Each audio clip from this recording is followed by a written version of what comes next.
What's happening, everybody? I'm Jack and this is Suburban Tactical Nation. Hope you're all having a great Labor Day weekend so far. Today we're going to take a look at a Griptilian. This is the 551S. It's got some serrations on it. The Griptilian is no stranger to the knife world or YouTube, but we're going to take a look at it and I'm going to tell you what I think about it. So stick around. Get him.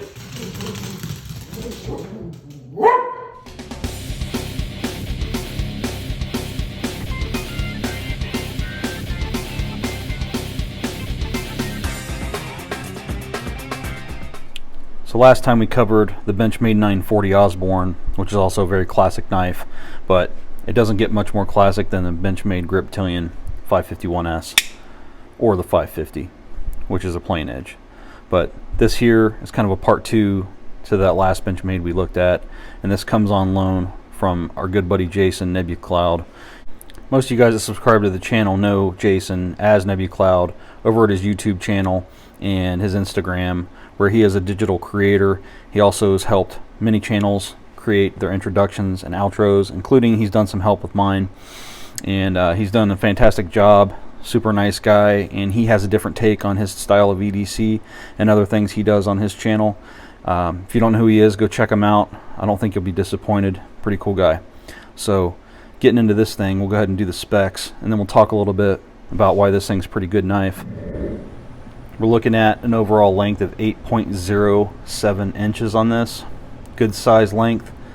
Got a blade length of 3.4 inches and a cutting edge on the straight edge here about 1.8 inches.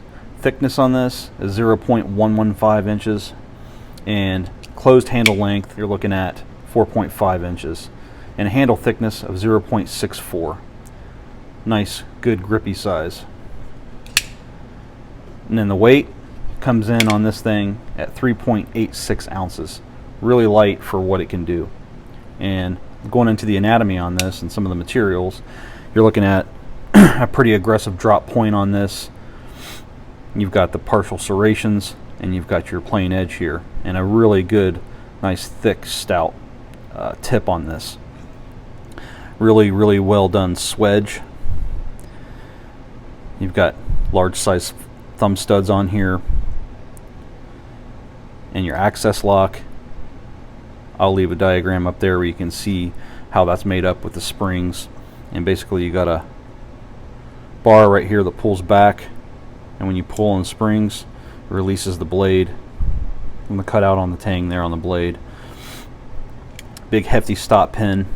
So aside from the mechanism of the access lock, you've got two stainless steel liners, partial length through the scales there, and on the top here what we have is the jimping on the liners and jimping on the bottom, just like the 940, and you've got some jimping right there on a ramp onto the blade itself, and it's a really perfect amount of jimping as far as I'm concerned with how to use this knife and get a good grip when you bear down on it.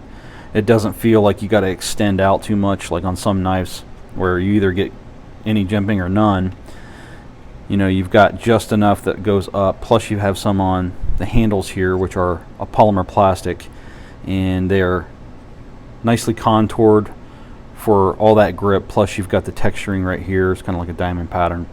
Gives you, you know, all that grip, which in the name, the Griptilian, absolutely makes sense. You've got pocket clip both sides, right, left, and tip up only configuration, and you've got your classic Benchmade style clip with the 3 screws, which is not a full deep carry, but it gets the job done nonetheless. Also, you know, with the aftermarket clips you can probably find a ton of them that will give you a full deep carry experience. Now you've got your thumb studs, large size, and you've got really good access on the lock on both sides where you can get a good grip on that to pull backward to get it to open, to deploy and close right. Now for most of you, you already know what the Griptilian's all about, and the Osborne and the bugout. We all know about it, most of us, but in case you don't, this knife here is marketed as a tactical knife, and it makes a lot of sense why it is, because it is super lightweight with the fiberglass reinforced, polymer scales. Gives it super lightweight ability to carry this thing as a tactical knife. Feels right in hand. With the plastic, I know it can seem kind of cheap sometimes with a lot of people. A lot of people pick it up if you've never handled one of these knives and think gives it kind of a cheaper feel. I mean, that's why a lot of us change out our scales to custom scales to aluminum or other types of scales that they have. There's so many different aftermarket scales you can pick up nowadays. Micarta, G10, Flitanium makes a number of different ones. But this does do the job, no doubt. So if you really don't give a crap about the scales, you're not picky about it, the Griptilian is definitely good to go right out of the box, 100%. And something great about this is the action on it. Flies out like a champ, locks up great. I mean, this has probably, in my opinion, the most excellent action on an access lock that I've handled on a knife. Now, I don't know why that is. I mean, it still has the same makeup as every other access lock by Benchmade with the washers, just like Hogue, but this thing is just so smooth. Now, this isn't my knife, and I don't know how much use Jason's had on this knife, but I know he keeps his stuff pretty pristine. He does use his knives, but not like I do and a lot of others. So whether this came out of the box like that, I don't know. I couldn't tell you. Maybe some of you can. Let me know down in the comments. I'd love to hear. But from what I can tell, this thing has the best action I've felt on an access lock. The snappy sound, lock up, I love it. A lot of things to like about this. Aside from most preferences, a lot of people don't like the serrations, but since this is labeled as a tactical knife, a lot of people that use these in the field are cutting through wire, rope, fibrous materials all day long. I mean, that's why serrations exist on these things. It's not ideal for 90% of the tasks that most knife enthusiasts or people that carry pocket knives, they're not really looking for serrations unless you have a targeted reason for it. So they do have the purpose, and I don't have a whole lot of serrated knives. I think I maybe have one, and it's probably a CRKT from way back when. Let's go ahead and jump back into the materials on this real quick with the blade, and this is 154 cm on this. Nowadays you have S30V, 20CV, maybe some M4 on some limited edition models, depending where the exclusives were made. And who knows, this has been done so many times, probably so many different exclusives out there, but this particular one is the older one, the 154 cm, the Mel Pardue design. And I like the drop point shape on this a lot. You're going to get a lot of strength out of it, and with the 154 cm you're going to get a high corrosive resistance on this, and it's easy to sharpen. Just a really good choice overall. I have a couple other knives with the 154 cm, and it holds up really well for what I like to have in a knife. Now, as far as different models out there nowadays, you can definitely change up the options for scales. You can find micarta, you can find titanium, you name it, it's probably out there on the aftermarket where you can find that, including with other accessories you can add to this. Just like I said, with the deep pocket clip, you can find definitely out there. And Etsy has a lot of different options out there to find people that can make the clips for you and do a Cerakoting or whatever you want to have done to it. Yeah, so pretty simple, but it's a good effective knife, 100%. Going into the pros on this, it's a tough knife. That's what I like about it. It's definitely got the grip that you want on a knife like this. You're going to be able to pull through a lot of cuts, a lot of tough situations. You've got that tip, you've got the strength, and if you're looking for the serrations, that's a good bonus if you need that, if that's your targeted reason to have a knife out in the field. If you're cutting through fibrous materials all day or stripping wire or whatever the heck you're doing. Me personally, I'm not doing a lot of that. I mean, it is a good idea to have a partially serrated knife in your collection if you want to have that option one day and not, trash your other knives. Headed towards the tactical style of knife, which I give it kudos 100% because it will perform for what you're looking for. You've got the light weight, you've got the strength of the blade, you've got just enough to do a little bit of everything. I know there's blades out there, Spyderco makes some too, where you get full serrations all the way down the blade. I personally would never buy one of those because it's just not what I need. But this kind of is a good split down the middle for a tactical style blade. So moving into the cons, you know, you're looking at plastic handles. You know, a lot of people don't prefer that. Me personally, it doesn't really bother me all that much on this one because it just handles great. The ergos are there. Now on my Benchmade, on the other hand, I didn't like it because the knife was a lot smaller, and I don't know, I just didn't like the feel. It kind of bothered me a little more than about this one. So I replaced mine with some aluminum scales I actually found off Etsy. I'll leave a link down in the description. I think the name of the company is called Aimfront, and they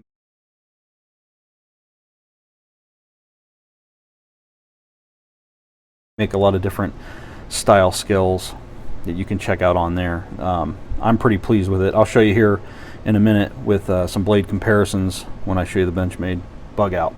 So other than the plastic handles and the fact that it can be a little pricey depending where you find these now, that's about all I got as far as the cons go. Now moving into my final conclusion on this, overall I think it's a fantastic knife. Even the older models, if you have a chance to get your hands on one of these older ones with the 154 CM, definitely pick one up if you get it for the right price.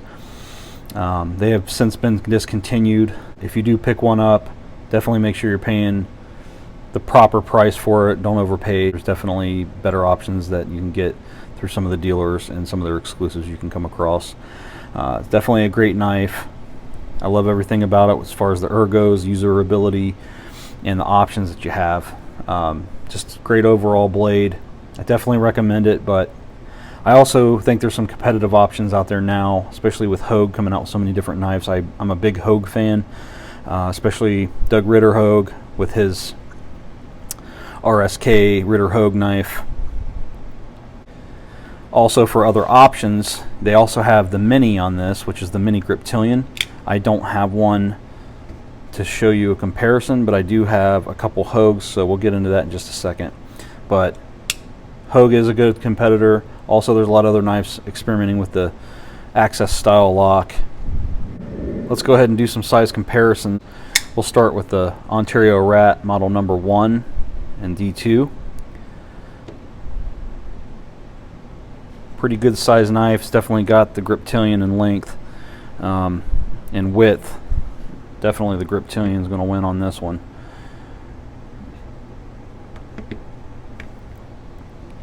Not too far off on blade lengths.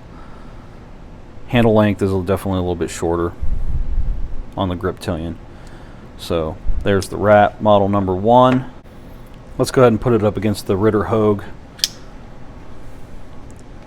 And you can see it's definitely got the same characteristics as size, blade length, and all that. But the Hogue, you're definitely getting a little more on the option side on that, with 20 CV blade steel, much more grippy texture on the handles. Pretty much an overall improvement as far as my opinion goes on these two in comparison. And also different on the jimping. Definitely a little more larger on this and a little more less aggressive on your thumb. Doesn't really bother me on the Griptilian, but there you go. Definitely toothier on this one, and the thumb studs are larger on the Hogue for sure. And instead of a closed back construction, you've got the standoffs there, and definitely a better clip in my opinion. But there you go for comparison on that. Let's go ahead and throw in, since I have it, is the Mini Hogue, Mini Ritter Hogue. Same exact construction, just a smaller size. Now the Griptilian definitely has the Mini Griptilian, same concept, large and small. But again, just a better option outweighing this one particularly. Let's go ahead and go into the Benchmade bugout for the last one. And this is the scales I was talking about with the Aimfront aluminum construction. This is kind of the honeycombed version of it. They have different ones. You can check them out on Etsy. I'll leave a link down below for you. But as you can see for the bugout, definitely a smaller blade, a little bit smaller in length and handle. Definitely thickness is way smaller. But you get a better clip, in my opinion, on the bug out. Comes stock with the bug out. Short deep carry clip there. I do like that better. And thumb studs, pretty close. Cutting edge, pretty close. So there you have it on that. So final conclusion on this, definitely I think the Hogue is a better knife than the Griptilian. That's just my opinion. Now that's not going to discredit the Griptilian as far as being a great knife. I believe the Hogues come in around 160, and if you look online for the Benchmade Griptilians, you know, the sizes are going to make a difference too in the price as far as the large versus the small or the mini, you know, the mini Hogue or the mini grip. Unfortunately, I don't have a mini Griptilian to compare with here, but you know, you're looking at pretty much better steel and a better package out of the Hogue. That's just me. Now, I will say the action on this Griptilian out of the box definitely feels better, a lot smoother. But at the end of the day, you're going to get a better knife with the Hogue. If you've never handled a Hogue, I definitely recommend you try that.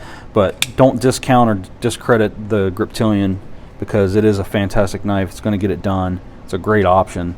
If you're on a budget and you can find one of these on sale, used in good condition, or maybe someone has some stocked under a shelf, or maybe somewhere in a gun shop somewhere, you know, they might have some in stock laying around, or wherever you may find it. Definitely grab one if you can get it for the good price. Do your research, go online. I'll leave you some links where you can find this style of Griptilian, but obviously this is discontinued, so you're not going to find this. Now, Jason from nebuQloud did tell me he won this in a giveaway, so he got a pretty good win on that one, if you ask me. So there you have it, guys, the Benchmade Griptilian Model 551S. Thank you, Jason, for giving me the opportunity to check out the Benchmade Osborne 940 and another opportunity to check out your Griptilian. Super cool knife. Definitely check out all your options. Check out the custom shop from Benchmade. See what you can find out there, because these are a really good knife. Definitely proven, and lots of information out there on them. As always, I'll leave links down in the description for you. We can find everything you've seen on here today. If they're discontinued, I'll still leave you some links so you can check out more information about them if it's on there and available. Also, if you have any questions or comments on anything you've seen on here, or you just want to chat or whatever, just shoot me some messages down in the comments, and I'll be glad to get back to you. So that's going to do it, guys. I'll see you on the next video. I'm all out of snacks, bro.